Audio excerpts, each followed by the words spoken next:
그 선형 방정식 시스템의 해를 구해주는 이터러티브 메소드에 대해서 본격적으로 이제 알아보기 전에 한 가지 더 중요한 그 개념을 좀 살펴보겠습니다. 바로 이제 컨디션 넘버, 행렬의 컨디션 넘버라는 건데요. 여기서 이제 행렬은 이제 스퀘어 매트릭스에 대한 아, 그, 그 컨디션 넘버입니다. 여러분들이 이 강의 학기 시작했을 때 초반부에 그 y는 fx, 즉 x라는 인풋 값이 들어왔을 때 f라는 뉴메리컬 프로시저를 통해서 아웃풋 y를 계산할 때 그때 컨디션 넘버라는 개념에 대해서 여러분들이 배운 거를 아마 기억을 할 거예요. 그때 뭐를 분석하기 위한 거냐면은 인풋 x에 약간의 오차가 개입됐을 때 그거로부터 아웃풋 y를 계산해주는 뉴메리컬 프로시저 f를 통해서 그, 그 아웃풋 값을 계산했을 때 그 아웃풋 y에 얼마만큼의 오차가 개입이 될 건가 하는 그러한 거를 이제 분석하는 데 쓰인다 그랬잖아요. 그 컨디션 넘버가. 그래서 x에 뭐 약간만 오차가 들어가도 그 오차가 확 증폭돼 갖고 결과가 y가 뭐 믿을 수 없는 형태로 가는 경우도 있고 인풋 값 x에 어느 정도 오차가 들어와도 f라는 뉴메리컬 프로시저를 통해서 y를 계산했을 때 그 인풋에 개입된 그 오차가 별로 결과값 y에 이렇게 영향을 미치지 않는 뭐 그런 경우도 있잖아요. 그거는 바로 그때 그 아웃풋 결과값을 계산해주는 F라는 뉴메리컬 프로시저가 얼마나 수치적으로 안정적인가 아닌가, F라는 뉴메리컬 알고리즘이 얼마나 안정적인가 아닌가, 그에 따라서 이제 달라진다고 얘기했죠. 이제 그거와 이제 비슷한 개념으로 이제 그 행렬에 대한 이제 컨디션 넘버도 이제 우리가 생각할 수 있는데요. 일단 문제는 뭐냐면 우리가 지금 이런 AX는 B라는 선형 방정식 시스템을 풀고자 하는데 역시 이제 B에 약간의 오차가 개입이 됐어요. 뭐 우리가 뭐 실제로 선형 방정식 시스템을 컴퓨터에서 풀려 그러면 뭐 B 벡터를 컴퓨터에다 저장을 해야 되고 그때 당연히 그 B 벡터를 구성하는 그 원소들의 값을 저장할 때 조금씩 약간씩 이제 라운드 오프 에러들이 이제 개입이 돼서 들어가게 되잖아요. 그래서 그런 관점에서 봤을 때 이제 우리가 지금 B에는 지금 약간 이제 오차가 개입됐다고 지금 이제 가정을 하고 그러한 오차가 이 AX는 B라는 선형 방정식 시스템을 풀어서 X를 구했을 때 그 근 X에 어떠한 영향을 미치는가 이제 그거를 이제 살펴보고자 하는 겁니다. 그래서 원래는 이제 정확하게 B라는 값이 이제 컴퓨터에 저장이 돼야 되는데 약간의 오차가 개입이 돼서 B가 아니라 오차가 좀 들어간 B바가 지금 저장이 됐어요. 그리고 편의상 이제 이론적인 분석을 위해서 A는 컴퓨터에 이제 정확하게 저장됐다고 가정합니다. 그래서 이제 AX는 B바를 이제 계산을 해요. 그래서 이거로부터 이제 나온 그 솔루션을 X바라 그러면 당연히 X바는 원래 정확한 근 X하고는 좀 다르겠죠. 왜? B바에는 원래 정확한 B가 아니라 약간의 그 오차가 개입이 되어 있기 때문에 역시 그 X바도 정확한 X는 아닙니다. 그때 이제 이 오차, X에 개입된 이제 오차를 우리가 2라 그러고요. 그럼 이제 우리가 이 값을 R이라고 이제 우리가 정의할 건데, 그 residual error라 그러는데, 그 AE, 그래서 E는 그러니까요. 그래서 결국 이제 이게 이제 B 빼기 B 바가 되는데요. 그래서 이제 이런 상황입니다. 내가 AX는 B를 이제 컴퓨터를 통해서 이제 풀고자 하는데 B에 약간의 이제 그 오차가 개입이 됐어요. 그래서 B 대신에 B 바를 사용하고요. 우리가 이제 A는 정확하게 지금 저장이 되어 있다고 이제 가정을 하고요. 그래서 우리가 실제로 푸는 선형 방정식은 AX는 B가 아니라 AX는 B 바를 이제 풀게 되고 그랬을 때 나온 결과를 X 바라 그랬을 때 X 바에는 이만큼의 이제 에러가 이제 들어가 있겠죠. 문제는 여기에 어느 정도의 에러가 들어가 있을 때 이 에러가 얼마나 커지는가 이제 그걸 알고 싶은 거예요. 그래서 우리가 R을 이렇게 B 빼기 B 바 즉 B에 개입된 오차라 그랬을 때요. 그래서 이제 뭐 사실은 이 행렬의 컨디션 넘버도 뭐 이렇게 증명을 할 수가 있는데 뭐 어렵지 않습니다. 뭐 간단하게 증명을 할 수 있는데 역시 시간 관계상 이제 결과만 얘기하면 이러한 사실을 유도할 수가 있어요. 여기서 지금 이제 카파 A는 컨디션 넘버 of A. 그래서 실제 이제 컨디션 넘버는 A 행렬의 놈 곱하기 A 역행렬의 놈의 곱으로 이렇게 정의가 돼요. 이게 이제 A 행렬의 컨디션 넘버, A 행렬의 컨디션 넘버거든요. 다시 한번 얘기해서 A 행렬의 컨디션 넘버는 A 행렬의 놈 곱하기 A의 역행렬의 놈으로 이제 정의가 됩니다. 그랬을 때 별 어렵지 않게 이러한 사실을 유도할 수가 있어요. 그래서 이거의 의미를 한번 이해를 해보죠. 이건 뭐예요? 원래 정확하게 AX는 B라는 선형방정식 시스템을 풀어서 나와야 되는 정확한 근은 이건데 B에 약간의 오차가 개입이 돼서 결국 그 X에도 이만큼의 오차가 이제 개입이 된 거예요. 그러니까 X에 개입된 그 상대 오차죠. 오차의 상대 오차. 원래 그 내가 계산을 해야 될 X의 크기 대비 오차가 얼마나 많이 들어가 있는가 하는 값이잖아요. 그게 요거는 뭐예요? 원래 정확하게 그 저장이 돼야 될 그 B 벡터는 얘인데 그거 대비 오차가 얼마나 크게 발생했는가. 지금 R은 B에 개입한 오차거든요. B에 개입된 오차. 그래서 원래는 B라는 벡터가 표현이 돼야 되는데 그렇지 못하고 오차가 개입되는데 그때 발생한 오차의 크기가 이거예요. 그래서 B라는 벡터 크기 대비 오차가 이만큼 발생했는데 B라는 벡터 대비 이만큼의 오차가 발생했는데 그때 결과적으로 내가 구한 해에도 이만큼의 오차가 지금 발생하는데 그게 내가 구해야 될 정확한 X라는 벡터 대비 얼마나 오차가 발생했는가. 그래서 이거는 B에 들어간 상대 오차라고 볼 수 있고요. 여기는 솔루션, 해에 들어간 개입된 상대 오차라고 할 수 있어요. 그때 얘와 얘는 이런 관계가 있더라. 컨디션 넘버 이렇게 되더라.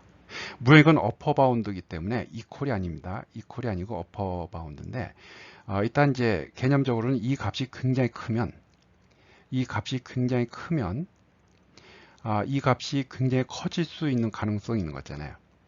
그래서 원래 그 저장돼야 될 B, AX는 B에서 원래 저장돼야 될 B 벡터 크기 대비 약간의 오차가 이제 상대적인 오차가 들어갔는데 이 값이 굉장히 크다면 내가 계산해야 될 정확한 X에 개입된 이 상대 오차가 이 값도 상당히 커질 수 있다는 거죠.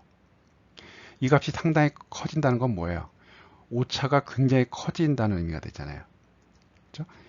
다시 한번 얘기하지만 이 관계가 의미하는 바는 B에 약간의 그 오차가 개입됐는데 상대 오차가 개입됐는데도 불구하고 이 컨디션 넘버 A라는 행렬의 컨디션 넘버가 굉장히 크다면 이 값이 굉장히 커질 수가 있게 되거든요. 이 값이 굉장히 크다는 것은 X라는 벡터 정확한 AX는 B의 해인 X라는 벡터에 개입된 그 상대 오차가 굉장히 크다라는 것은 오차가 뭐 굉장히 커지는 뭐 의미 없는 값이 나올 수도 있다는 거잖아요. 그 정도의 그 오차가 발생할 수 있다는 거죠. 즉 X바 우리가 이거를 풀어서 나온 X바에 뭐 거의 뭐 의미가 없는 값이 될 정도로 큰 오차가 발생할 수 있다는 뜻이 되잖아요. 그래서 이게 행렬의 그 컨디션 넘버가 그 의미하는 것 중에 하나입니다. 그리고 컨디션 넘버는 이렇게 정의가 된다 그랬는데 이 값은 이렇게 되고요. 항상 갈라지는 쪽이 같거나 크죠. 아까 앞에서 이 성질 얘기했잖아요. 그래서 이건 단위 행렬이 되고 단위 행렬의 그 놈은 1이니까 컨디션 넘버는 1보다 같거나 크다 항상. 그래서 이제 어떤 그 행렬이 있을 때 그 컨디션 넘버가 크면 A 행렬은 1 컨디션도 됐다. 뭔가 이게 뉴메리컬하게 스테이블하지 않다. 언스테이블한 상황이에요. numerical하게 unstable. 그 다음에 A 컨디션 넘버가 충분히 작다 하면은 A라는 행렬은 well conditioned 됐다. 뭔가 numerical하게 이제 스테이블하다. 이제 그렇게 얘기할 수가 있어요. 다시 한번 얘기합니다. 컨디션 넘버 값이 이렇게 정의되는 컨디션 넘버 값이 굉장히 크면 A 행렬은 ill conditioned 됐다. 그렇지 않고 충분히 작다 하면은 well conditioned 됐다. 이렇게 얘기할 거예요. ill conditioned 됐다는 거는 뭔가 이제 그 행렬을 가지고 계산할 때 numerical하게 그냥 unstable해질 가능성이 굉장히 크고요. 그 다음에 그 행렬의 컨디션 넘버가 값이 충분히 작아서 그 행렬이 well conditioned 됐다. 그러면은 그 행렬 갖고 뭔가 계산할 때 상대적으로 그 수치적으로 안정적인 계산이 될 수 있는 가능성이 있는 겁니다. 그래서 다시 한번 여러분들 머릿속에 어떤 행렬, 여기서의 행렬은 그 역행렬이 존재하는 스퀘어 매트릭스입니다. 그 행렬에 대해서 컨디션 넘버, 뭐 이렇게 우리가 쓰건 이렇게 쓰건 그 컨디션 넘버는 A 행렬과 A 역행렬의 각각의 놈을 곱한 거로 정의가 되고, 여기서 그 설명한 바와 같이 AX는 B라는 그 선형방 정식을 풀고자 할 때 B에 약간의 오차가 개입됐을 때, 만약에 이 값이 굉장히 크다면 결과로 나온 근해 솔루션에 들어간 오차도 상대적인 오차도 굉장히 커질 수 있다. 상대 오차가 굉장히 커진다는 건 뭐예요? 내가 구한 솔루션이 뭐 의미가 없어진다는 거죠. 그래서 이제 그럴 가능성이 있다라는 사실을 다시 한번 머릿속에 꼭 집어넣기 바랍니다. 한번 예를 보면요. A 행렬이 이렇게 주어져 있을 때 A의 역행렬은 이렇게 되고요. 그랬을 때 내가 컨디션 넘버도 다른 거와 마찬가지로 내가 원놈을 사용할 수도 있고요. 행렬의 원놈을 사용할 수도 있고요. 또 맥시멈 놈을 사용할 수 있습니다. 그래서 내가 이 컨디션 넘버 A 행렬의 컨디션 넘버를 계산할 때 이 행렬의 원놈을 사용할 경우에는 이렇게 되고요. 뭐 계산이 맞는지 한번 확인해 보기 바랍니다. 그 다음에 맥시멈 놈을 사용할 때는 뭐 이렇게 나오고요. 그래서 이런 식으로 이제 A라는 행렬의 이제 컨디션 넘버를 이제 우리가 계산할 수 있어요. 그래서 컨디션 넘버는 보편적으로 그 행렬이 얼마나 싱귤러한지, 어떤 행렬이 싱귤러하다는 건 역행렬이 존재하지 않는다는 겁니다. non 싱귤러라는 거는 이제 풀 랭크가 돼서 역행렬이 존재하는 건데, 컨디션 넘버는 어떤 행렬이 얼마나 싱귤러한지, 즉 역행렬이 존재하지 않는 그 상태에서 얼마나 가까운지, 역행렬이 존재하지 않는 상태에서 얼마나 가까운지를 표현해주는 그 매저라고 볼 수 있고요. 그 다음에 이제 보통 이제 어떤 선형방 정식 시스템을 풀었을 때 그 해가 얼마나 정확한지를 이제 평가하는 그런 툴도 쓰이고 있고요. 그리고 이 컨디션 넘버를 계산하려면은 A의 역행렬을 계산해야 되잖아요.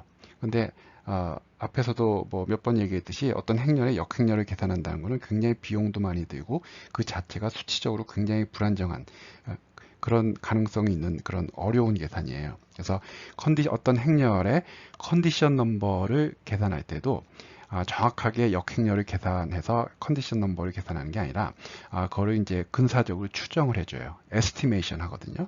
그래서 그러한 이제 방법들이 있습니다. 그래서 내가 어떤 행렬이 있는데 그거의 컨디션 넘버를 한번 계산해 보고 싶다. 그랬을 때는 뭐 앞에서 얘기한 예를 들어서 네트리브 같은 사이트에 가보면 그런 행렬의 컨디션 넘버를 에스티메이션 해주는, 추정해주는 그런 함수들이 다 있어요. 그래서 여러분들 그거 가져다 쓰면 됩니다. 그러면 좀 골치 아픈 행렬 두 가지를 한번 좀 보겠어요. 이 컨디션 넘버 관점에서 골치 아픈 행렬 두 개를 살펴보면 하나는 힐버트 매트릭스라는 거고 하나는 밴더몬드 매트릭스라는 건데 각각 정의가 이렇게 돼요. 그래서 n행 n열 행렬이 있을 때 그때 ij 원소 hi, vi는 각각 이렇게 정의가 됩니다. 그래서 이러한 형태, 뭐 n이 5일 때, 그 다음에 그 주어진 상수값 알파에 대해서 n행 n열인 그 밴더몬드, 그래서 힐버트 밴더몬드 행렬이 이런 식으로 정의돼요.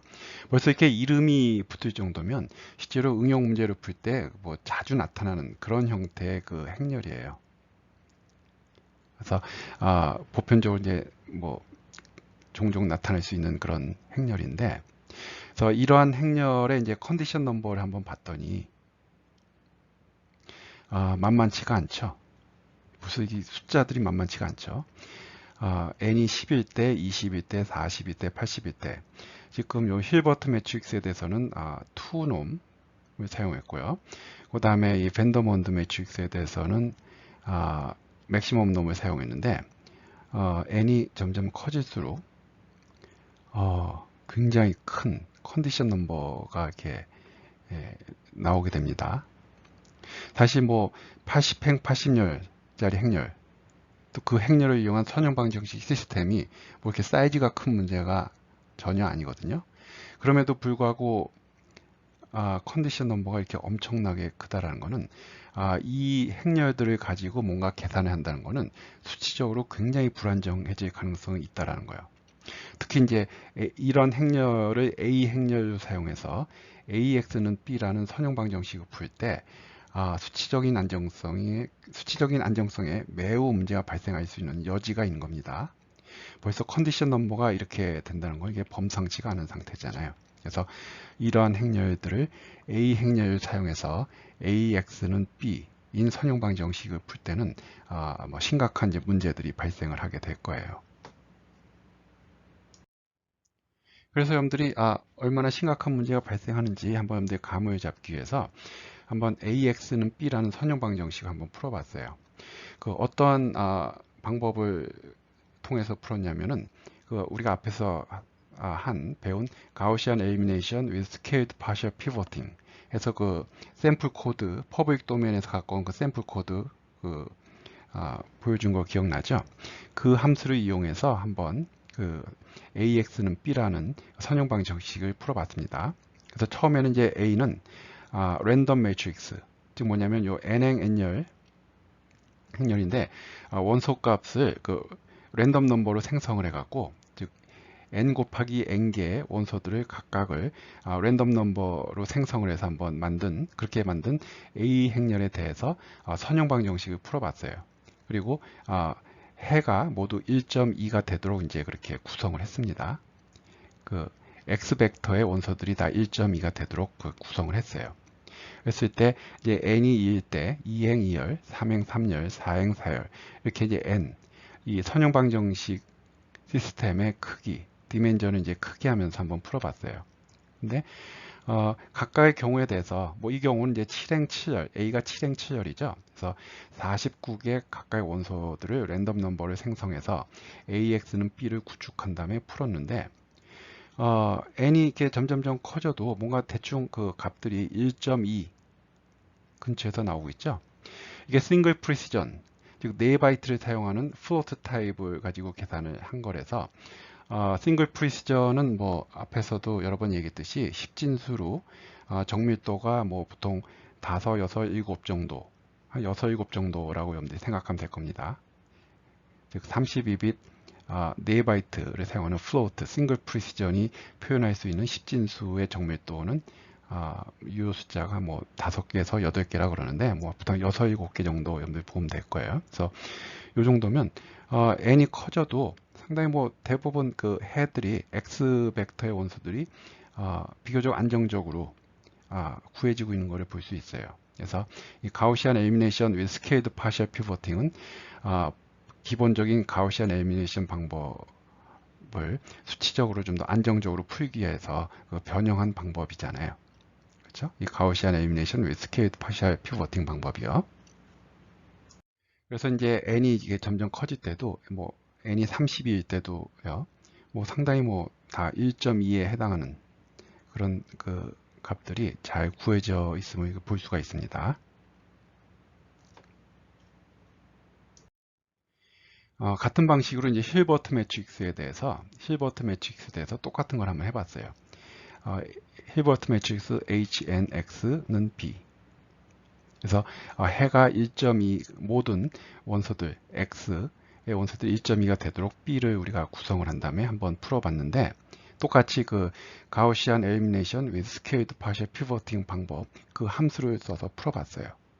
그래서 n이 2일 때 뭐 이 정도 정도 된 것 같고요. n이 3일 때, n이 4일 때 굉장히 사이즈 작은 선형방정 시스템이죠.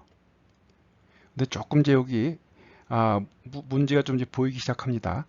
뭐 십진수로 최소한 6개 정도는 정확해야 되는데 하나, 둘, 셋, 넷, 다섯 벌써 다섯 번째 숫자에서 뭐 7, 6 이런 게 나타나기 7 나타나기 시작하잖아요. 뭔가 여기도 좀 문제가 좀 발생하고요. 최소한 이게 싱글 프리시전을 썼으면 6자리, 7자리 정도까지 뭔가 그럴듯해 보여야 되는데 벌써 네 번째 자리에 이제 문제가 발생하죠. n이 5일 때 5행 5일짜리 그 힐버트 매트릭스에 대한 선형방정 시스템을 풀어보면은 뭐 이게 지금 벌써 이제 범상치가 않은 이제 문제가 발생하기 시작하죠.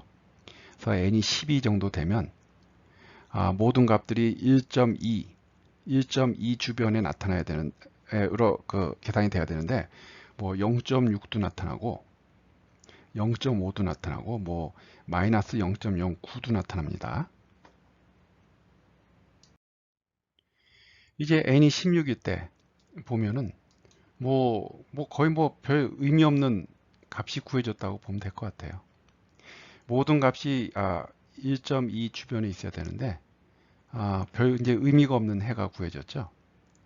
근데 다시 이제 수치적으로 꽤 안정성이 있는 가우시안 엘리미네이션 with scaled partial pivoting 방법을 썼는데도 불구하고 더더군다나 그 선형방정식 시스템의 크기가 16밖에 안 되는 아주 작은 그런 사이즈의 그 문제인데도 불구하고 뭐 별 의미 없는 값이 구해진 거예요. 뭐 n이 32일 때는 뭐 더 말할 것도 없고요. 거의 이 정도면 그냥 적당히 랜덤 넘버 집어넣어도 랜덤 넘버로 그냥 집어넣고 구했다 그래도 될 정도로 별 의미가 없는 값들이 나오기 시작했죠. 그럼 이게 문제가 뭔가? 바로 내가 그 풀고자 하는 AX는 B라는 선형방정식의 A에 해당하는 행렬이 지금 이 경우는 힐버트 매트릭스인데 그 행렬이 수치적으로 매우 불안정해서 이러한 문제가 발생한 거예요. 아까 앞에서 봤듯이 힐버트 매트릭스의 컨디션 넘버가 뭐 엄청나게 컸잖아요.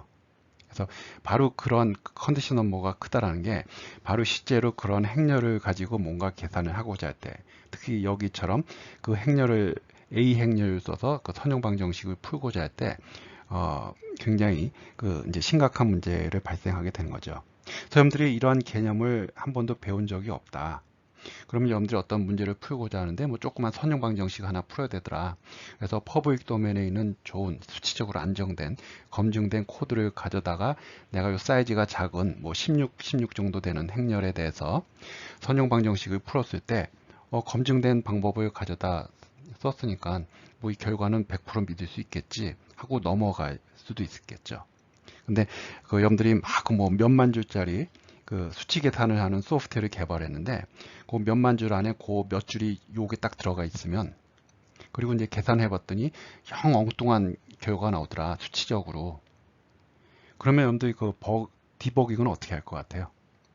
여러분들이 몇 달에 걸쳐서 몇만 줄짜리 수치 계산을 하는 뭐 인공지능 관련된 또는 뭐 요즘 유행하는 뭐 빅데이터에 관련된 뭐 그런 어떤 뉴메리컬 소프트웨어 여러분들이 몇 달 동안 몇만 줄짜리 코드를 작성했는데 근데 그 몇만 줄 중에 몇 줄이 바로 사이즈가 한 16 정도 되는 그 행렬에 대해서 이제 선형방정식 시스템을 풀어서 그 해를 가지고 이제 또 막 계산을 하는데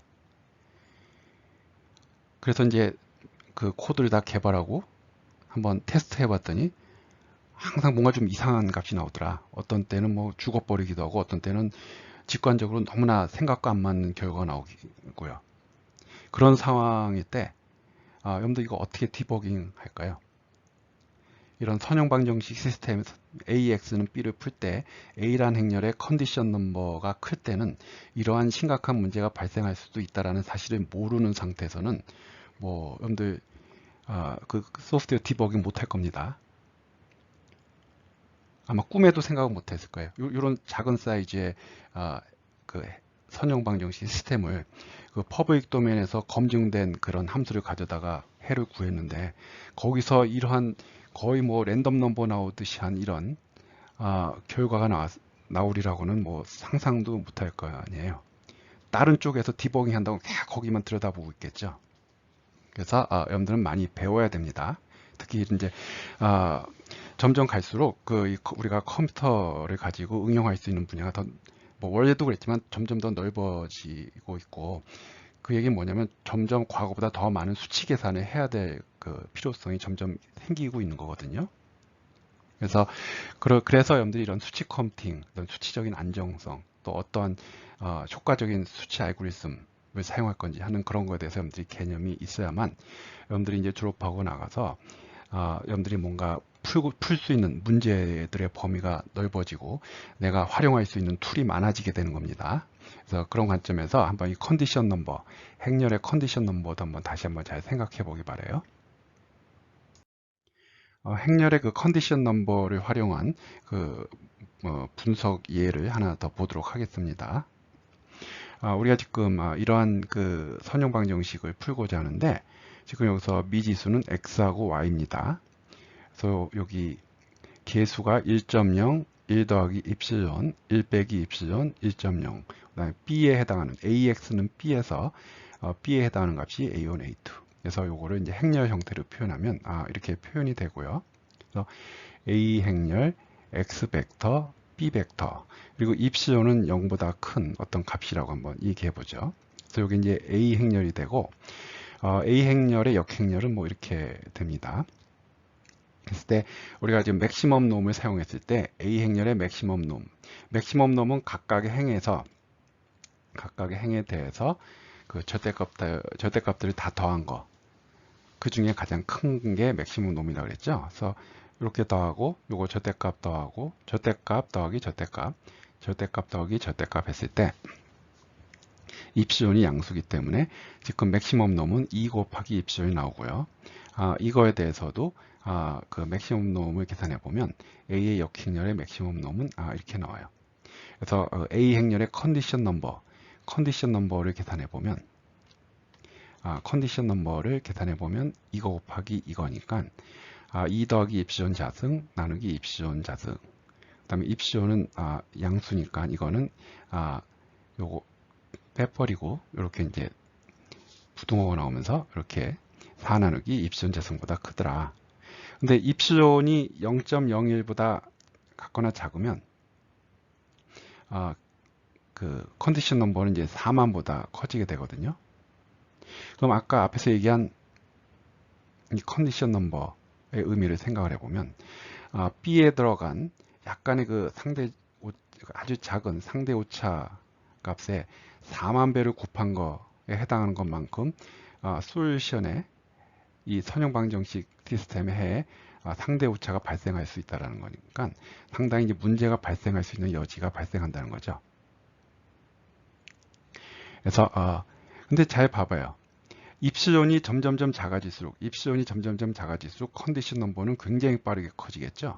그럼 앞에서 이 힐버트 매트릭스를 가지고 여러분들이 경험해 봤으니까 입시온이 점점점 0에 가까워질수록 이 선형 방정식 시스템을 요 A 행렬을 가지고 이제 선형 방정식 시스템을 풀 때 수치적으로 굉장히 이제 문제가 발생할 수 있겠구나 하는 거를 여러분들이 이제 수치적으로 알 수 있을 거예요. 근데 직관적으로 입시온이 0에 가까워진다. 점점점 작아진다는 건 뭐예요? 이거는 1에 가까워지고 이것도 1에 가까워지는 거니까 이 행렬 이 선형 방정식이 2차원 공간에서 표현하는 두 직선이 거의 평행하게 되는 그런 상황이죠. 그렇죠? 지금 이 2차 방정식은 2차원 공간, 2차원 평면에서 두 직선의 교점을 계산하는 건데 입시온이 0에 가까워진다는 거는 이 첫 번째가 나타내는 직선과 두 번째 이퀘이션이 나타내는 직선이 거의 평행해진다는 거잖아요. 그러니까 그런 상황. 다시 얘기해서 A 행렬이 그 싱귤라, 아까도 얘기했듯이 그 역행렬이 존재하지 않는 랭크가 2가 아니라 1에 가까워지는 1쪽으로 가는 그런 상황에서는 수치적으로 굉장히 이제 불안정해진다는 걸 의미하게 되는 겁니다. 그래서 그거 한번 좀 잘 생각해 보기 바라요. 이제 우리가 그 선형방정식 시스템의 해를 구해주는 이터러티브 메소드라는 거에 대해서 이해할 이제 준비가 됐습니다. 그래서 이제 그 지금부터는 이터러티브 메소드 방법 중에 두 개인 자코비 메소드와 가우스-자이델 메소드에 대해서 이제 이해를 이제 해보려 하고요. 이제 그러한 선형 방정식을 풀어주는 방법을 통해서 그 웨이브 이퀘이션을 수치적으로 안정적으로 이제 시뮬레이션을 하는 그런 또 방법들을 이제 이해를 해보고요. 그런 것들이 다 이해가 되면 그러한 웨이브 이퀘이션을 시뮬레이션 해주는 그런 방법을 오픈CL을 사용해서 GPU에서 한번 가속을 해보겠습니다. 그래서 그러한 GPU 구현이 CPU 대비 얼마나 속도를 향상시킬 수 있는지 그거를 여러분들이 한번 이제 확인할 수가 있을 거예요. 그래서 아직 시간이 좀 남았는데 지난 시간에도 얘기했듯이 지난 시간에 수업을 좀 많이 해서 오늘은 수업을 여기까지 하겠습니다. 그래서 다음 시간에는 이 주제부터 시작해서 이제 자코비, 가우스-자이델, 그 다음에 웨이브 이퀘이션, 그 다음에 오픈CL 구현 이제 그런 흐름으로 이제 수업을 하도록 하겠어요. 그럼 오늘은 수업을 여기까지 하도록 하겠습니다.